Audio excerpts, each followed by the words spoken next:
Hi hello friends welcome to my YouTube channel. இன்றைக்கி இந்த வீடியோவில் நம்ம வந்து என்ன பார்க்க போகிறோம்னு பார்த்தீங்க அப்படின்னா, எங்கள் வீட்டு ஃப்ரிட்ஜில் வந்து சின்ன பிரச்சனை. இது வந்து வேர்ல்பூல் சிக்ஸ்த் சென்ஸு வைட்டா மேஜிக் அப்படிங்கக்கூடிய ஒரு மாடலு. இதில் என்ன பிரச்சனைன்னு வந்து பார்த்தீங்கன்னா, கீழே வந்து லாஸ்ட்டில் வந்து ட்ரே வைப்போம்ல, ஃப்ரூட்டு இல்லை வெஜிடபிள்ஸ் வைக்கக்கூடிய ட்ரே. அதில் வந்து பார்த்தீங்கன்னா தண்ணி தேங்க ஆரம்பிச்சிச்சு. ஸோ இது என்ன காரணம் அப்படிங்கிறதே தெரியல. சரி, சர்வீஸுக்கு கால் பண்ணிடலாம் அப்படின்னு சொல்லிட்டு தான் பார்த்தோம். அதுக்கு முன்னாடி சரி வாங்கின ஷோரூம்லேயே வந்து கால் பண்ணி கேட்போம் அப்படின்னு சொல்லிட்டு ஷோரூமுக்கு கால் பண்ணி கேட்டோம். அவங்களே வந்து சொல்யூஷன் சொல்லிட்டாங்க. ஸோ இத பண்ணுங்க வந்து இந்த ப்ராப்ளம் வந்து சால்வ் ஆயிடும் அப்படின்னு சொல்லிட்டு. ஸோ அதுதான் நம்ம இப்போ வந்து பண்ண போறோம்.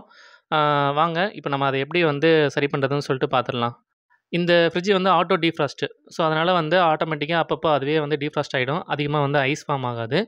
இந்த ஃப்ரீசருக்கு கீழ வந்து பார்த்தீங்க அப்படின்னா, ஒரு சில்லர் ட்ரே ஒண்ணு இருக்கும். அந்த சில்லர் ட்ரே வழியா தான் வந்து பார்த்தீங்கன்னா, கலெக்ட் ஆகுற தண்ணி எல்லாமே வந்து பின்னாடி வந்து ஒரு ஹோஸ் இருக்கும். அந்த ஹோஸ் வழியா வந்து பின்னாடி இருக்கக்கூடிய இந்த ட்ரேல வந்து கலெக்ட் ஆயிடும். அந்த சில்லர் ட்ரே வந்து எதுன்னு பார்த்தீங்கன்னா, இதுதான் அந்த சில்லர் ட்ரே. இதில வந்து அந்த லாஸ்ட்ல வந்து பார்த்தீங்க அப்படின்னா, ஒரு நாப் மாரி இருக்குது பாருங்க. அதுக்கு கீழ வந்து ஒரு ட்ரே குடுத்துருப்பாங்க குட்டியா. இதோ தெரியுது பாருங்க. இந்த ட்ரே தான் அது. இந்த ட்ரேல தான் வந்து டீஃப்ராஸ்ட் ஆகக்கூடிய தண்ணி எல்லாமே போய் வந்து கலெக்ட் ஆகும். இதில என்ன ஆச்சு அப்படின்னா, நம்ம பால் பாக்கெட்டு, தயிர் பாக்கெட்டு, அப்புறமா மாவு பாக்கெட்டு, ஸோ இதெல்லாம் வந்து என்ன பண்ணிருப்போம் அப்படின்னாக்க, அப்படி அப்படியே வச்சிருந்திருப்போம். அதில இருக்கக்கூடிய டஸ்ட் எல்லாமே போய் என்னாச்சு அப்படின்னா, அந்த ஹோல வந்து அடைச்சிருச்சு. பாருங்க எவ்வளோ டஸ்ட்டா இருக்குது, எவ்வளோ இதுவா இருக்குன்னு சொல்லிட்டு. ஸோ டென்சிட்டியும் அதிகமாயிருச்சு. அடைச்சு, அடைச்சு.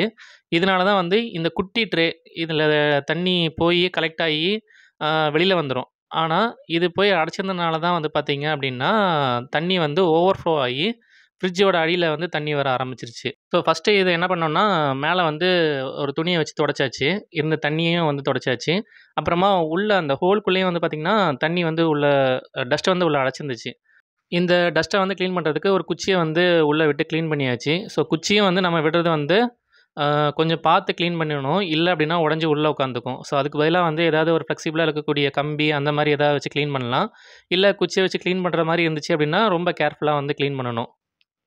உள்ள இருக்கக்கூடிய தூசியும் வந்து பார்த்தீங்க அப்டின்னா, இப்ப குத்தி விட்டுட்டு, அ அதுக்கப்புறமா அத கிளீன் பண்றதுக்கு 1 டம்ளர் தண்ணியும் வந்து ஊத்தி விட்டாச்சு. ஸோ 1 டம்ளருக்கு 2 டம்ளர் கூட நம்ம வந்து ஊத்தி கிளீன் பண்ணிட்டோம் அப்டின்னா, இப்ப ஃப்ளோ வந்து பின்னாடி வருதான்னு பார்த்துக்கலாம். அந்த ட்ரேல வந்து தண்ணி வந்து பார்த்தீங்க அப்டின்னா, கலெக்ட் ஆகும். ஸோ பார்த்தீங்க அப்டின்னா, தண்ணி வந்து வெளில வந்துருச்சு. இப்ப வந்து பார்த்தீங்கன்னா, இந்த ப்ராப்ளம் வந்து சால்வ் ஆயிடும். இந்த இடத்துல தான் வந்து பிரச்சனையே இருந்துச்சு. ஸோ இப்ப அத நம்ம வந்து கிளீன் பண்ணியாச்சு. அதே மாதிரி நல்லா தொடச்சும் எடுத்தாச்சு. ஸோ அப்பப்போ வந்து நீங்களும் உங்க வீட்ல வந்து இந்த மாரி ஆட்டோ டீஃப்ராஸ்ட் உள்ள ஒரு ஃப்ரிட்ஜ் வச்சிருக்கீங்க. இல்ல இதே மாடல் வச்சிருக்கீங்க. இதே மாரி ப்ராப்ளம் ஆகுது அப்டின்னா, ஸோ இத பண்ணீங்கனாலே போதும். சரியாயிடும். ஸோ இத கிளீன் பண்றதுக்காக வந்து எடுத்தனால வந்து பார்த்தீங்கன்னா, மொத்த ஃப்ரிட்ஜையுமே வந்து கிளீன் பண்ணியாச்சு. ஸோ பார்த்தீங்கன்னா, அதில வச்சிருந்த ட்ரே, அப்புறமா கீழ இருக்கக்கூடிய ட்ரே எல்லாத்தையுமே வந்து கிளீன் பண்ணி, கீழ இருந்த தண்ணியும் வந்து கிளீன் பண்ணிட்டோம். இப்போ வந்து அந்த பிரச்சனை வரதில்ல. ஸோ கிளீன் பண்ணதுக்கப்புறம் வந்து சால்வ் ஆயிருச்சு. அப்பப்போ வந்து பின்னாடி வரக்கூடிய அந்த தண்ணிய மட்டும் எடுத்து நம்ம வந்து தூர ஊத்திருவோம். இல்ல அப்டின்னா, ஏதாவது துணிய வச்சு தொடச்சு எடுத்துருவோம். ஸோ அதுதான். இப்ப வந்து பார்த்தீங்கன்னா, தண்ணி ஊத்த ஊத்த வந்து ஃப்ளோ நல்லா இருக்குது. ஆ எங்கேயுமே தங்காம போகுது. அதே மாரி கிளியர் ஆயிருச்சு. எந்த ஒரு பிரச்சனையுமே இல்ல. தண்ணி தேங்கல. ஸோ ஃபர்ஸ்ட்டு வந்து இதுதான் ப்ராப்ளம் அப்படிங்கிறதே தெரியல. ஸோ இந்த இடத்துல வந்து தண்ணி கலெக்ட் ஆகும் அப்படின்னு சொல்லிட்டு, சரி நம்ம வச்சதுல தான் ஏதோ தண்ணி வந்து லீக் ஆகி கீழ கலெக்ட் ஆகிருக்குது போல அப்படின்னு நெனச்சு, நாங்களும் வந்து 2, 3 வாட்டி கிளீன் பண்ணி பார்த்தோம். அப்புறமும் பார்த்தீங்கன்னா, இந்த மாரி பிரச்சனை வந்துட்டே இருந்துச்சு. அப்புறம் தான் சர்வீஸுக்கு கால் பண்ணப்ப தான் அவங்க சொல்றாங்க, இதுதான் ப்ராப்ளம் அப்படின்னு சொல்லிட்டு. ஸோ இதுதான் வந்து பார்த்தீங்கன்னா, பின்னாடி வழியா வந்து தண்ணி கீழ வர்றதுக்கான அந்த நாப்பு.